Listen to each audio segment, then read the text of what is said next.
Wellness,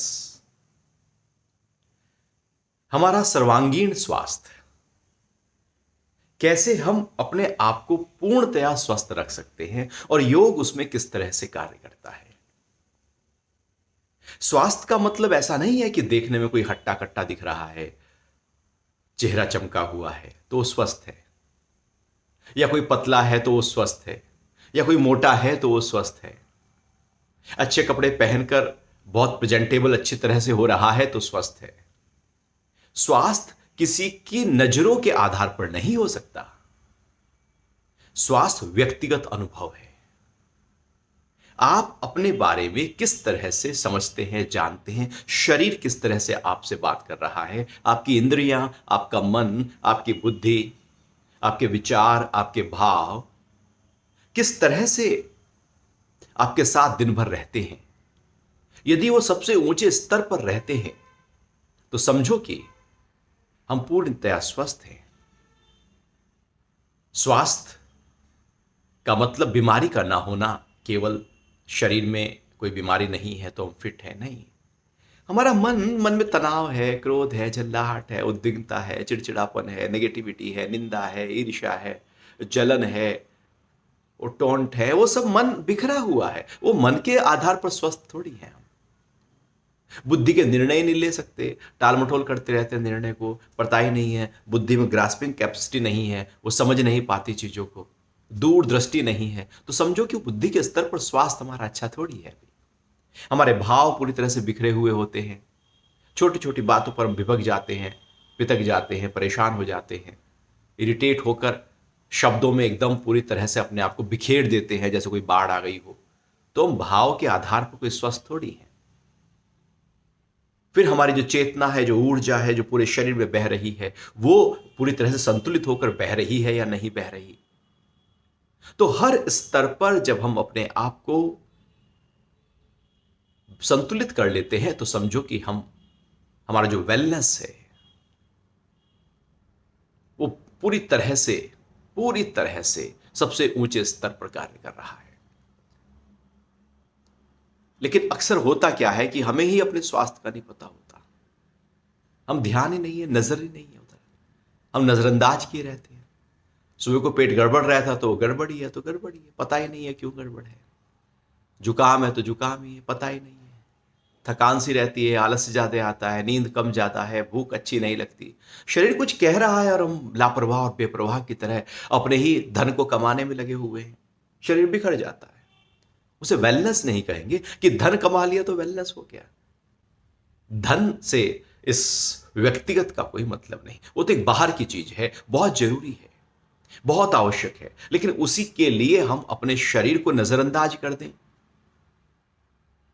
यहां पर योग आ जाता है। योग कहता है कि आपके सर्वांगीण विकास में, उसके स्वास्थ्य में यदि आप मुझको अपना लेते हैं तो वो सबसे ऊंचे स्तर पर चला जाएगा। इसलिए योग स्थूल से सूक्ष्म, ऐसा कोई अंग प्रत्यंग नहीं, 24 तत्व नहीं और पूरी आत्मस्वरूप नहीं जहां पर योग का प्रभाव ना पड़ रहा हो। हर स्तर पर योग अपना कार्य कर रहा है, हर स्तर पर योग हमें करेक्ट कर रहा है, करेक्शन दे रहा है। जहां जहां करेक्शन की जरूरत है, शरीर के स्तर पर है, शरीर बीमार है, कमर दर्द है, तो योग के कुछ आसन ऐसे हैं जो कमर दर्द के लिए बड़े लाभकारी हो जाएंगे। वो 5-7 आसन आप कर लीजिए, बड़े लाभकारी हो जाएंगे। घुटने में दर्द है तो जो थाई मसल्स हैं और जो काफ मसल्स हैं उनकी वीकनेस के कारण से हमारे नी पेन पैदा होता है, तो वो उनकी स्ट्रेंथनिंग के लिए आप अभ्यास कर लीजिए। नेक पेन है तो उसके लिए कुछ अभ्यास कर लीजिए। डायबिटीज है तो उसके लिए अभ्यास कर लीजिए। अर्थात योग में कोई भी बीमारी आ गई हो तो कुछ निश्चित सूक्ष्म क्रियाएं होंगी, कुछ षटकर्म के अभ्यास होंगे, कुछ आसन होंगे, कुछ प्राणायाम होंगे, कुछ ध्यान की टेक्निक्स होंगी। इन सब को समावेश करते हुए जब आप रोज एक निरंतरता में अभ्यास करना शुरू करेंगे तो बीमारी साध्य हो या असाध्य, छोटी हो या बड़ी, धीरे धीरे जाती रहेगी। तो शरीर के स्तर पर ये जो योग के आसन हैं, ये बड़े लाभकारी हो जाते हैं। और योग कोई बीमारी को दूर करने के लिए थोड़ी है, बीमार ही ना हो इसलिए है। हम बैठे रहे, इंतजार करते रहे बीमारी होगी तो हम योग कर लेंगे। मुझे तो पता है ना, मुझे 4 आसन पता है ना वजन को कम करने के, जब वजन बढ़ेगा तो कर लेंगे ना। यदि अभी नहीं किया तो तब कैसे करोगे? वो तो डर में करोगे। योग जीवन को एकदम अभी से ही जी जाने की क्रिया है कि आप अपने जीवन में योग को ले आए। बीमारी की इंतजारी में क्यों बैठे हैं? आप पहले से ही अपने आप को सीसीटीवी कैमरे से आपने पूरी तरह से अपने आप को सिक्योरिटी जो है वो टाइट की हुई है। इंतजार क्यों कर रहे हैं? नहीं, पहली चोरी होगी तो उसके बाद हम सिक्योरिटी को टाइट करेंगे। वो तो फिर लुट गया। अब पछताए क्या होत है जब चिड़िया चुग गई खेत। बीमार ना हो इसके लिए योग है। तो रोज योग के अभ्यास, योग के आसन, प्राणायाम आपके शरीर के अंगों की संभाल करेंगे, शरीर में एक लचीलापन देंगे, स्वास्थ्य बढ़ाएंगे। और फिर शरीर तो एक स्थूल हो गया, ठीक है, ये तो ठीक हो ही जाएगा, स्वस्थ हो ही जाएगा। फिर थोड़ा और सूक्ष्म चलें, क्योंकि शरीर तो हम किसी और पैथी से भी अपने आप को, कोई बीमारी को ठीक कर लेते हैं। लेकिन थोड़ा और गहरे स्तर पर जब हम अपने को देखते हैं तो हमारी इंद्रियां आती हैं। आंख है, कान है, नाक है, जुबान है, त्वचा है, इनको भी तो फिट करना है ना। हाथ पैर हैं, गुदा उपस्थ और मुख है, 5 ज्ञानेंद्रियां और 5 कर्मेंद्रियां, इनको भी तो फिट करना है ना। इनको भी तो व्यवस्था देनी है ना, संतुलितता देनी है ना। अनावश्यक ना बाहर बह जाए, अनावश्यक ना भाग जाए। जरूरत ना हो और भागी जा रही हैं बाहर, तो इसका मतलब है असंतुलन आ गया इंद्रियों के स्तर पर। वहीं से ही बीमारी आ जाएगी, क्योंकि एनर्जी बाहर की तरफ बही जा रही है। तो फिर हम प्रत्याहार के माध्यम से अपनी इंद्रियों को साधते हैं, अपने मन को देखते हैं। ये मन जो दिन भर चंचल होने के कारण से, परिवर्तनशील होने के कारण से, विकारों में जाने के कारण से, अहंकार और आसक्ति के कारण से हमेशा हिलता रहता है। यह हिलता हुआ मन हमारे स्वास्थ्य को और खराब करेगा। जब मन बीमार होता है तो तन बीमार हो ही जाता है। इसलिए मन को ठीक रखो। मन के स्तर पर आपका स्वास्थ्य बेहतर हो, तन तो स्वस्थ हो ही जाएगा। केवल तन के स्वास्थ्य को बेहतर कर लिया और मन खराब करके बैठ गए तो आज नहीं तो कल अच्छे से अच्छा शरीर भी खराब मन के कारण से बीमारी होगा। क्योंकि मन ही डिस्टर्ब है तो वो सिस्टम को शांत कैसे रहने देगा? वो तो डिस्टर्ब ही करेगा। जब चूहा किचन में घुसता है तो वो सारे में उपद्रव करेगा, केवल छुपक कर थोड़ी बैठ जाएगा, तो सारे बर्तन गिराएगा। मन भी कुछ ऐसे ही है, पूरे शरीर के हर स्तर पर साइकोसोमैटिक डिजीज पैदा कर देगा। तो अपने मन को सजाओ, संवारो। योग यहां पर बड़ा महत्वपूर्ण कार्य करता है। प्राणायाम के माध्यम से हम अपने प्राणों को संतुलित करते हैं, और जब हमारे प्राण संतुलित होते हैं तो हमारा मन संतुलित होता है। प्राण और मन का आपस में संबंध है। इसलिए प्राणायाम का एक अभ्यास, आपने अनुलोम विलोम प्राणायाम किया, आपने भ्रामरी प्राणायाम किया, आप देखना उसी पल आपको लगेगा अरे मन जैसे अभी तनाव में था, अब शांत हो गया। बहुत तनाव है, हलचल है, उद्विग्नता है, आप बैठ जाओ आंख बंद करके और अपने ध्यान को अपने सांसों पर ले आओ और अनुभव करते जाओ अपने सांसों को। और उन सांसों को लंबा और गहरा भरना शुरू कर दो और निकालना शुरू कर दो। आप पाएंगे आपका मन जितना तनाव से भरा हुआ था वो उसी समय कहीं हल्का हो रहा है। उसकी जो इरिटेशन है वो कहीं दूर हो गई है। उसका जो भारीपन और दुख और भय उसमें आ गया था वो कहीं अब चला गया, क्योंकि हमारा प्राण बैलेंस हो गया। प्राण के संतुलित होते ही आपका मन अलाइन हो जाएगा। प्राण एक फाउंडेशन है। ऐसे ही है कि जैसे भूकंप में जमीन हिल रही हो तो ऊपर जो चीजें हैं वो सब हिलेंगी। आप कितना भी उनको स्थिर करने की कोशिश करो, लेकिन चूंकि जमीन ही हिल रही है तो जमीन के ऊपर की सारी चीजें तो हिल ही जाएंगी ना। यदि कार में बैठे हैं आप, कार ही हिल रही है गड्ढे में, तो आप भी तो हिलेंगे ना। तो प्राण के आधार पर मन चलता है, और मन ही इम्बैलेंस है तो मन तो, प्राण ही इम्बैलेंस है तो मन तो हिलेगा ही ना। तो प्राण को ही ठीक कर लो। भूकंप रुक जाने के बाद जैसी जमीन एकदम शांत और स्थिर अवस्था में आती है, वहीं पर सब चीजें वहीं थम जाती हैं। ऐसी प्राण जैसे ही आभार आपका संतुलित होगा, शांत होगा, व्यवस्थित होगा, आप देखोगे मन उसी समय एकदम शांत हो गया। तो प्राणायाम की क्रियाएं आपके मन को ठहरा देंगी, और मन यदि ठहर गया तो जीवन कुछ और तरीके से जिया जाएगा।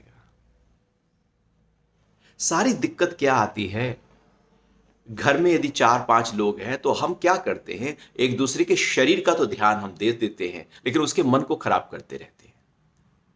किसी ना किसी बात से एक दूसरे के मन को ही खराब करने पर लगे हुए हैं, और फिर कहते हैं हम तो बहुत ध्यान दे रहे हैं।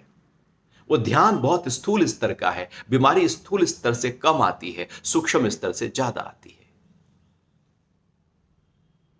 ध्यान तन का तो जो दिया जा रहा है ठीक है, लेकिन विशेष ध्यान देना है मन का।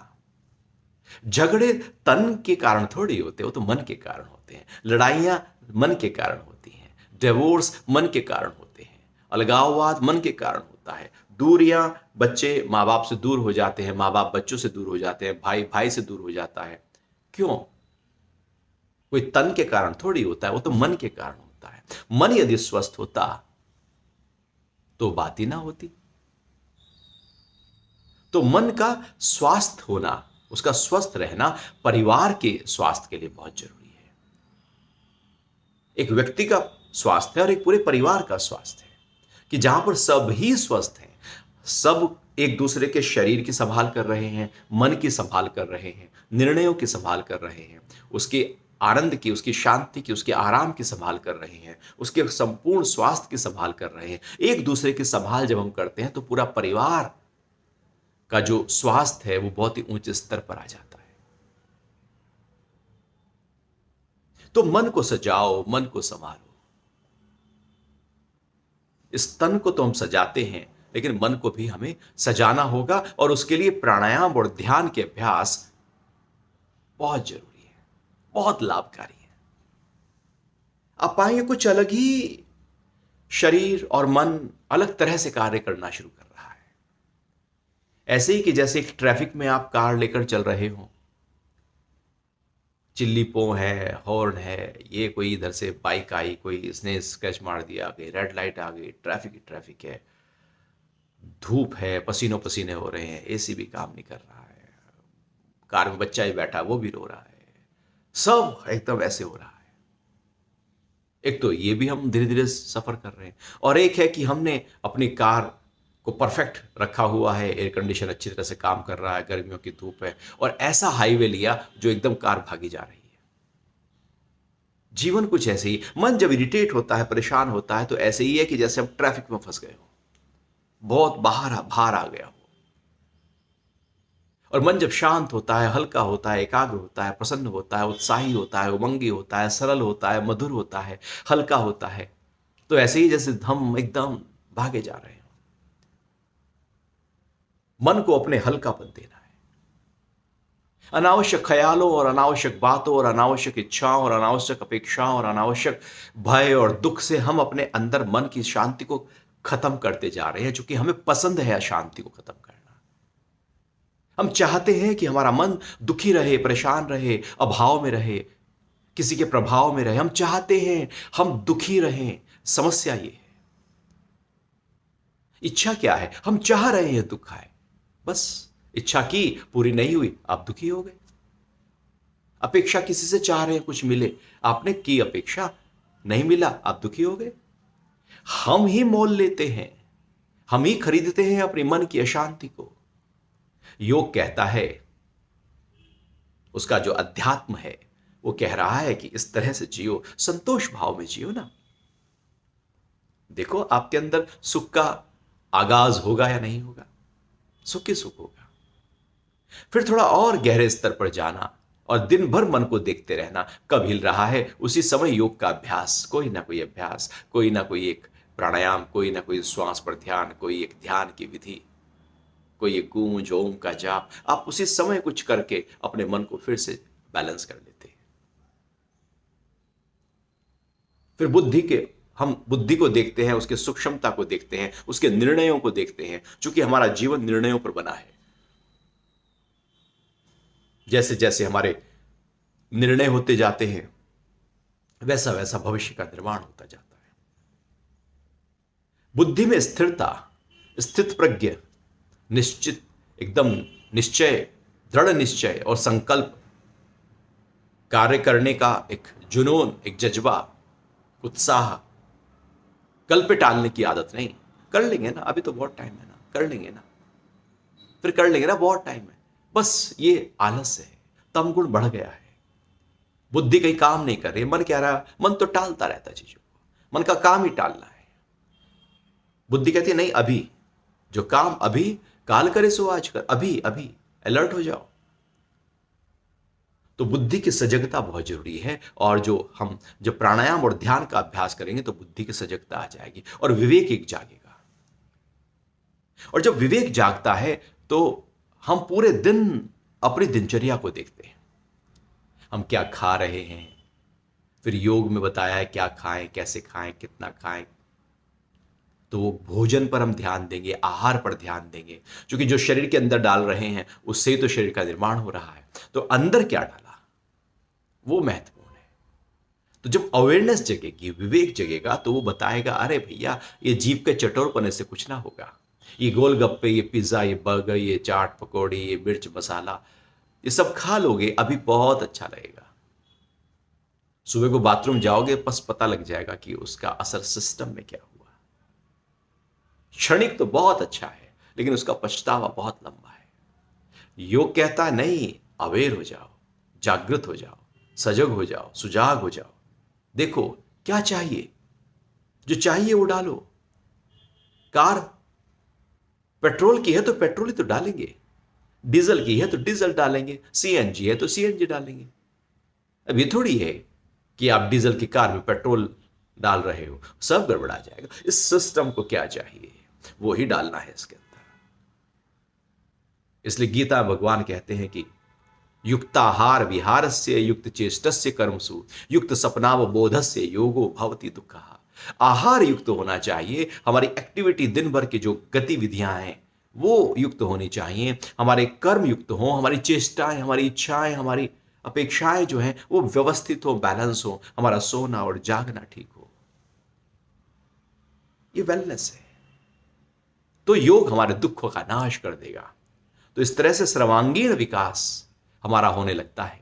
फिर जब अवेयरनेस जग जाती है तो भोजन के अलावा दिन भर हम कैसे बैठे हैं, कैसे बात कर रहे हैं, कौन से शब्द दे रहे हैं, बिखरे हुए शब्द तो नहीं दे रहे हैं, अहंकार से भरे हुए शब्द तो नहीं दे रहे हैं, जिद्द में तो शब्द नहीं दे रहे हैं, बिना सोचे समझे विचारे तो शब्द नहीं दे रहे हैं। हमें उस सब्जेक्ट की नॉलेज ही नहीं है और हम लगातार उसी शब्द को पकड़े हुए हैं। 360 डिग्री एंगल हमने देखा ही नहीं किसी चीज को, और हमने कहीं सुना, कहीं पढ़ा और हमने सोचा कि यही ठीक है। एक चीज एक नजरिए से ठीक होती है, दूसरे नजरिए से वही चीज खराब हो जाती है। हर चीज को हर नजरिए से देखना होता है, जिसको जांच परख कहते हैं। एक जोहरी के सामने जब हीरा लेकर जाया जाता है तो वो हर एंगल से देखता है, केवल एक ही एंगल से नहीं। वो ऊपर से, नीचे से, दाएं से, लाइट से, और सूरज की रोशनी से, चांद की पूर्णिमा में, वो हर तरह से जब हीरे की वैल्यू निकालनी होती है तो इसी तरह से देखा जाता है। मतलब जांच पड़ताल अच्छी तरह से हो जाए बुद्धि के स्तर पर हर निर्णय की, तो समझो कि हम दिन भर सही प्रकार से अपने आप को लेकर चल रहे हैं। फिर रात को सोने का अपना ठीक करना। सोने का नींद अच्छी होनी चाहिए, नींद गहरी होनी चाहिए। नींद बताती है दिनचर्या क्या थी। रात की नींद यदि ठीक नहीं है तो समझो कि दिन आपका ठीक नहीं था ठीक। जैसे हम देखते थे कि दुकानों पे क्या होता है, वो दूध जब ठेके से गांव गांव शहर शहर पहले दूध दिया जाता, अब भी तो क्या करते हैं जो दुकानदार है, वो 1 किलो दूध लेते हैं और उसको कढ़ाई में डालकर और उसका खोया निकालते हैं और देखते हैं, जांचते हैं कि इसमें से मावा कितना निकला। 200 ग्राम निकला, 180 ग्राम निकला, 220 ग्राम निकला, कितना निकला। उससे उस दूध का जो प्योरिटी है वो निकाली जाती थी, उससे उसका दाम तय कर दिया जाता था। मतलब पूरे दूध में से 1 लीटर दूध निकाल लिया। ऐसे ही जैसे अब सबका पता लग गया उस 1 लीटर दूध से, ऐसे ही रात की नींद से पूरे दिन की जो आपकी दिनचर्या थी उसका पता लग जाएगा कि अरे रात को नींद डिस्टर्ब है तो आपका दिन ठीक नहीं था। एक तरीका है अपने को जानने का, अपने को समझने का, नींद बताएगी। इसलिए चेतना की 4 अवस्थाएं, जो चित्त की 4 अवस्थाएं, जिसमें 3 प्रमुख अवस्थाएं हैं, जागृत अवस्था, स्वप्न अवस्था, निद्रावस्था, सुषुप्ति जिसको कहते हैं, और तुर्यावस्था। तुर्यावस्था तो चेतना की अवस्था है। एक जागृत है जब हम जागे हैं, और 2 अवस्थाएं तो सोने में आती हैं, गहरी नींद है और एक स्वप्न है। या तो हम गहरी नींद सो रहे होते हैं या हम स्वप्न देख रहे होते हैं।